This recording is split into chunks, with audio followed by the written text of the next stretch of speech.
Okay, तो ये है आपके लिए डॉक्टर रेड्डीज, जहां पर आपको रखनी है नजर। आइए बजाज फाइनेंस, इस पर करते हैं फोकस। जबरदस्त तेजी इसमें आ रही है, पूरे एनबीएफसी स्पेस में आ रही है। क्या है वजह इस एक्शन की? आइए वरुण थोड़ी और डिटेल्स के साथ है हमारे साथ। वरुण बताइए। तो डेफिनेटली दीप, आपको याद होगा कि नवंबर के महीने में इस कंपनी के ई कॉम और इंस्टा ईएमआई कार्ड जो है उसके ऊपर बैन लगाया गया था आरबीआई की तरफ से। और केवल 5-6 महीने के अंतर्गत में ही अगर आप देखेंगे अंतराल में, तो इस बैन को आरबीआई की तरफ से हटा दिया गया है। और इस कंपनी ने जिस तरह से वहाँ पे करेक्शंस किए, जिस तरह से वहाँ पे सुधार किया, उसके चलते आरबीआई ने ये जो बैन है उसको तत्काल प्रभाव से अब हटा दिया है। और ये कंपनी के लिए अपने आप में काफ़ी बड़ी अच्छी बात है, क्योंकि अगर आप देखेंगे तो ये ग्रोइंग कारोबार था और इसका इम्पैक्ट जो है कंपनी के ओवरऑल रेवेन्यूज और खासकर मुनाफे पे जो है क्वार्टर 4 में ही देखने मिला था। अगर आप क्वार्टर 4 में देखेंगे तो ई कॉम और इंस्टा ईएमआई कार्ड जो उस पर रोक लगी थी उसके चलते 8 लाख ग्राहक जो है और लोन्स जो है, और FY24 में करीब 12 लाख लोन्स जो है इस कंपनी ने कम बेचे थे केवल इसका इम्पैक्ट के चलते।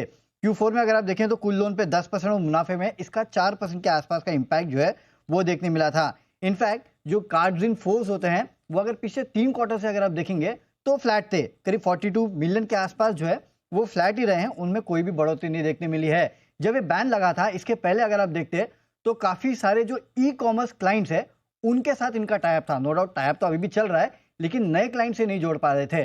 फ्लिपकार्ट, स्नैपडील, ये तमाम वो बड़े ई कॉमर्स जाइंट्स थे जिनके साथ इनका टाइप था। और पिछले 10 साल में अगर आप देखेंगे तो ये कारोबार करीब करीब 42 गुना जो है वो बढ़ा था। और उसमें इसका इंस्टा और ये जो ई कॉम कार्ड है उसका बड़ा रोल था।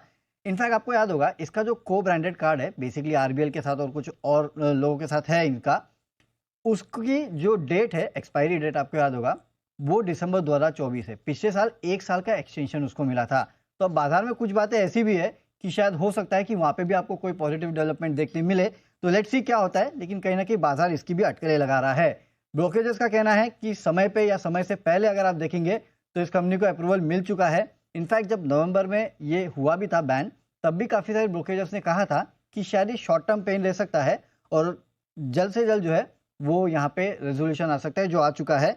और इसके लिए ब्रोकरेज हाउस अब FY24 से 27 तक 24% के आसपास के CAGR ग्रोथ का यहाँ पे अनुमान लगा रहे हैं और कह रहे हैं कि इनके जो ओवरऑल टारगेट्स है शायद उसके अपर एंड या उसको पार करते हुए कंपनी दिखाई दे सकती है। तो एक अच्छी खबर कंपनी के लिए, और आगे की राह भी अच्छी हो रही है। इसके लिए आप देख रहे हो उसका इम्पैक्ट इस स्टॉक पे देखने मिल रहा है। ओके, और बजाज फाइनेंस आज जबरदस्त मोमेंटम में आपको दिख ही रहा है। बजाज फाइनेंस के साथ साथ ऑफ कोर्स बजाज फिनसर्व पर भी आपको बढ़िया एक्शन आते हुए दिख रहा है। तो एक